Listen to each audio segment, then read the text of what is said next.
ہم جانتے ہیں کہ مشرف ایرا میں جب ہم نے امریکہ کی وار آن ٹیرر میں شریک ہونے کا فیصلہ کیا تھا، اس کے بعد سے 2001-2 کے بعد سے ملک میں خودکش حملوں کا سلسلہ شروع ہوا، دہشت گردی کی بڑی لہر آئی، اور آج تک ہم اس دہشت گردی کی لہر کو ختم کرنے کے خواب دیکھ رہے ہیں، دہشت گردوں کا قلع کما کرنے کے خواب بھی دیکھ رہے ہیں، اور اس پہ عملی اقدامات بھی کر رہے ہیں، آپریشنز بھی ہو رہے ہیں، ہماری فورسز کے جوان ہر قسم کی قربانیاں دے رہے ہیں جن کو ہم سلام پیش کرتے ہیں۔ پر ہر پاکستانی رضا صاحب آپ سے ایک ہی بات پوچھے گا آج بھی، do we have a better solution? Record I B Os 2025 میں روزانہ خوارج کو جہنم واصل کیا جا رہا ہے، اور یہ خودکش حملے بھی ہو رہے ہیں، بلوچستان پہ بھی حملے ہوئے، وزیر اعظم نے کہا بھارت کی پراکسی ہے، how should we deal with it in a better way? Raza Haroon صاحب۔ تھینک یو عبداللہ بھائی۔ سب سے پہلے تو ظاہر ہے کہ بڑا افسوسناک سانحہ ہے اور دہشت گردی کے واقعات ہیں یہ، جس کے اس وقت انفارچونیٹلی پاکستان میں ہم دیکھ رہے ہیں کہ ایک طرف جو ہے وہ بلوچستان کے اندر nationalist so called nationalist elements جو ہیں وہ یہ کارروائیاں کر رہے ہیں۔ اسی طرح ملک کے دیگر علاقوں میں ہم دیکھ رہے ہیں کہ ایک ٹی ٹی پی کا ایلیمنٹ ہے کے پی کے اندر۔ تو یہ ساری وہی باتیں ہیں جو آپ نے اپنے انٹرو میں بتائی ہیں کہ جو بھارت کو آپ نے پاکستان نے ایک جو شرمناک شکست دی ہے، تو وہ اپنی پراکسیز کو یوز کر رہا ہے، اور انفارچونیٹلی ہماری جو فالٹ لائنز ہیں وہ بہت زیادہ ہیں، بہت حساس نوعیت کی ہیں، جہاں پہ سیکٹیرینزم بھی آ جاتا ہے، سو کالڈ نیشنلزم کی گار میں بھی یہ کام ہوتے ہیں، اور یہ ایک آن گوئنگ ایفرٹس ہیں۔ اور ظاہر ہے کہ ہماری جو افواج ہیں، افواج پاکستان ہیں، ہماری انٹیلیجنس ایجنسیز ہیں، ہماری صوبائی وفاقی قانون نافذ کرنے والے ادارے ہیں، وہ مل کر اس کی لڑائی لڑ رہے ہیں، اور ہمارے لیے لڑ رہے ہیں، ہماری قوم کے لیے لڑ رہے ہیں۔ میں سمجھتا ہوں کہ جو ضروری ہے نا طلب ہے کہ ایک ایسے وقت میں قوم کو یکجا کرنے کی ضرورت ہے۔ ہمیں اپنے سارے مسائل کو، ہمارے سیاسی نوعیت اختلافات ہوں، ہمارے دیگر اختلافات ہوں، معاشرتی ہوں، مذہبی ہوں، فرقہ وارانہ ہوں، ہمارے ان لیڈران کو آگے آنے کی ضرورت ہے جو اس وقت قوم کے اندر یکجہتی پیدا کریں، اور ہم سب مل کر اپنی افواج پاکستان کے ساتھ، اپنی انٹیلیجنس ایجنسیز کے ساتھ، اپنے قانون نافذ کرنے والے اداروں کے ساتھ مکمل ان کی سپورٹ میں ان کے پیچھے کھڑے ہو جائیں۔ One nation one voice against terrorism, یہی اس کا حل ہے، اور ہم سب کو مل کر اس سے مقابلہ بھی کرنا ہے۔ اس میں اپنی اپنی جو ڈیوٹیز ہیں، جو ہماری ذمہ داریاں ہیں، جو ہمارے فرائض منصبی ہم سے ڈیمانڈ کرتے ہیں، ان کو ہمیں نیشنل انٹرسٹ میں، قومی مفاد میں، پاکستان کو سامنے رکھتے ہوئے، ریجنل صورتحال کو سامنے رکھتے ہوئے، ڈیفیکلٹ صورتحال ہے، اس میں ہم سب کو یکجا ہونے کی ضرورت ہے۔ میں سمجھتا ہوں یکجہتی کے ساتھ ہی ہم اس کو سیریسلی ٹیکل کرنے کی پوزیشن میں ہوں۔ یکجا کرنے سے بہت سارے لوگ اس کی مراد یہ بھی لیں گے، آئی ایم شور اظہر صاحب بھی اس بارے میں بات کریں گے، کہ اگر عمران خان کو جیل سے نکال دیا جائے تو سیاسی اختلافات ختم ہوں گے، ڈومیسٹک سٹیبلٹی کریٹ ہوگی اور قوم یکجا ہوگی۔ وڈ یو اگری رضا صاحب؟ آئی ڈونٹ نو، میں اس میں کسی بھی طرح کی کنڈیشنلٹیز کو رکھنے کا میں تو حامی نہیں ہوں۔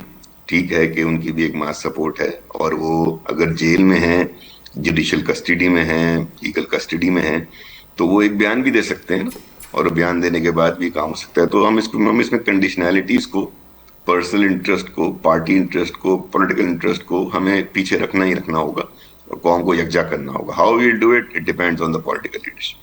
بالکل ٹھیک سر۔ اظہر صدیق صاحب، لیٹ سے کہ اگر کسی پارٹی کو فائدہ ہوتا ہے، کسی انڈیویجول کو فائدہ ہوتا ہے، لیکن اس سے ملک کو بھی فائدہ ہو رہا ہو، تو کیا وہ کام کرنا چاہیے؟ اور آپ اس پوری صورتحال پہ کیا کہنا چاہیں گے اظہر صاحب؟ بہت شکریہ جی۔ دہشت گردی جو ہے نا ایک ناسور ہے، اس نے وطن کو کھایا ہے۔ خون معصوم سے جن ہاتھوں نے اقتدار سجایا ہے، پاکستان کی مٹی گواہ ہے۔ تاریخ چیخ کے کہتی ہے کہ ماضی کی مسلم لیگ نون نے آگ کو خود ہی ہوا دی۔ ہم پہ الزام نہیں لگانا چاہیے۔ ابھی آپ کے سامنے ہے، ابھی پروونشل ایپیکس کمیٹی کا اجلاس ہوا خیبر پختونخوا کے اندر۔ پہلی تو بات بڑی وضاحت کے ساتھ بتاتے کہ بلوچستان میں ہم لوگ نہیں ہیں، جو اقتدار کر رہے ہیں، جن کے پاس اقتدار ہے، وہ ان کے کانٹیکٹ سے ہے۔ خیبر پختونخوا کے حوالے سے دیکھیے، آپریشن جو ٹارگیٹ بیس آپریشن ہے وہ ہو رہے ہیں۔ الزام لگایا گیا ہم دہشت گردیوں کا ساتھ دیتے ہیں، نہ کسی کو شرم آتی ہے، نہ حیا آتی ہے، صرف خالی الزام ہی نہیں۔ آپ کرتے کیا رہے ہیں؟ نہیں، آپ لوگوں نے یہاں تو مذاق بنایا ہوا نا، غداری کے سرٹیفکیٹ بانٹنا، وہ ویسے تو سر معذرت کے ساتھ ہمیں بھی تو دہشت گرد بنا دیا نا انہوں نے. ہماری سیاسی جماعت کو، ہر لیڈر کو اگر وہ بات کرتا ہے، ویسے تو صحافیوں کو بھی دہشت گرد بنا دیا ہے. اگر کوئی 44 کی وائلیشن کرتا ہے تو وہ بھی دہشت گرد ہے. تو پہلے تو ذرا من حیثیت قوم ذرا دیکھیں نا، آپ ابھی تک ایک ایجنڈے پہ نہیں آ سکے. آپ یعنی اس میں جب دہشت گردی کا قانون بنایا گیا نا تو طے کیا گیا اس پر، پھر وہ مختلف ججمنٹ آئیں کہ سیاسی طور پر اس کو استعمال نہیں ہونا. جتنا کھلا استعمال ہم نے پچھلے دور میں دیا اور ابھی تک ہو رہا ہے وہ آپ کے سامنے.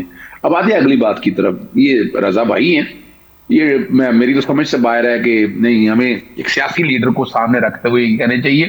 ہر ایک کو پتا ہے کہ عمران خان کے ساتھ کیا کچھ ہو رہا ہے. پولیٹیکل وکٹمائزیشن کی ایک سٹیم ہے، اور ہم اسٹیج کے اوپر یہ نہیں، ہم کو یہ نہیں کہہ رہے کہ ہم نے اگر کوئی بیان دینا ہے تو ہمیں باہر آ جائے. بالکل ایسی کوئی بات نہیں. بیانات دہشت گردی کے بارے میں آ رہے ہیں، جتنی لیڈرشپ ہے واضح طور پر دے رہی ہے. یہ کنسنسس بنانے کے لیے اگر تو بیانوں سے مسئلہ حل ہونا ہے تو پھر ٹھیک ہے، بیان تو دے دیے، پھر تو مسئلہ حل ہو جانا چاہیے.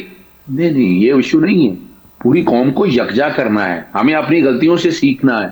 گڈ طالبان، بیڈ طالبان، افغانستان کی جنگ ہم نے لڑی، ہمیں ملا کیا، آج بیٹھ کر سوچیے. اور ہم آگے ایک اور جنگ لڑنے جا رہے ہیں غزہ کے حوالے سے، تو کیا اس سے مسائل حل ہو جائیں گے؟ وہ سوچنا یہ ہے کہ ہم دوسروں کی جنگ ہم نے ہمیشہ اپنے گلے لی ہے اور اس کے نقصان ہوئے. بلوچستان کے اندر تو بڑی تکلیف دہ بات ہے، لیکن آپ غور کریں کتنے سنسیئر ہیں. آپ اس سے اندازہ لگا لیں. میں تو حالانکہ محفوظ بسنت کے خونی بسنت تو میں منانا ہی نہیں چاہتا تھا، لیکن ابھی آج کے دن ہی دیکھ لیں کتنے لوگ فوت ہو گئے، زخمی کتنے ہوئے ہیں، اور ہم خوشیاں منا رہے ہیں، ڈول دمکے کر رہے ہیں.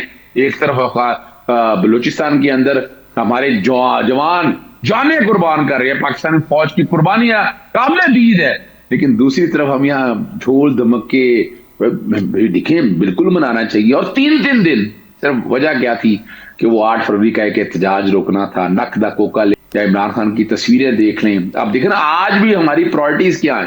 نک دا کوکا ہماری پرائرٹی ہے. ہماری پرائرٹی کیا ہے؟ بسنت کی پتنگ کے اوپر تصویر نہیں آنی چاہیے. اور دوسری طرف پورے شہر میں نواز شریف کی، وہ کون ہے؟ اچھا وہ ایک اتھارٹی ہے یہاں جس نے بسنت کی اجازت دی تھی. اچھا، ان کی تصویریں مریم صفدر کے ساتھ لگی ہوئی ہیں. پہلے ہم طے تو کر لیں کہ ہماری پرائرٹیز کیا ہے. ہماری پرائرٹیز تو بسنت بنانا ہے جناب. ہماری پارٹی یہ نظر نہیں آ رہی ہے. موجودہ حکومت کی بات کر رہا ہوں میں. پیپلز پارٹی بالکل بسنت کے کسی تہوار میں نہیں ہے، میں اتفاق کرتا ہوں، لیکن کہیں نظر آیا ہو کہ آپ نے ان کی اس حوالے سے کھل کے کہا ہو، ان کو صدر پاکستان نے کوئی رول پلے کیا ہو، یا باقی صوبوں کے وزیر اعلیٰ نے آگے کہا بھی چھوڑ دیں یہ بسنت کوئی منانی ہے ابھی آج کل نہیں، بعد میں ہو جائے گی. کیا ہو گیا ہے اگر ہے بھی ایسا؟ اور سیب بسنت کے حوالے سے وہ آپ سارا کچھ دیکھ چکے ہیں، ہم ریکارڈ پہ رکھ چکے ہیں، تو یہ کہنا مناسب نہیں ہے. میں آج بھی سمجھتا ہوں کہ نیشنل کنسنسس اگر بنانا ہے تو اس کے لیے ایکٹیولی آپ کو آگے آنا ہوگا. اور عمران خان کے کیسز کیا کہہ رہے ہیں؟ وہ کیا کہہ رہے ہیں؟ وہ جناب وہ ڈے ٹو ڈے ہیئرنگ لگائیں. حکومت وقت کے پاس ہے، حکومت کوئی احسان تو نہیں کر رہی حکومت. یعنی آپ کہہ رہے ہیں کہ عمران خان کو اگر جیل سے رہائی ملتی ہے تو دہشت گردی پر قابو پانے میں ہمارے حکمرانوں کو مدد ملے گی، ایسا ہی ہے اظہر صاحب؟ بالکل ایسا ہی ہے.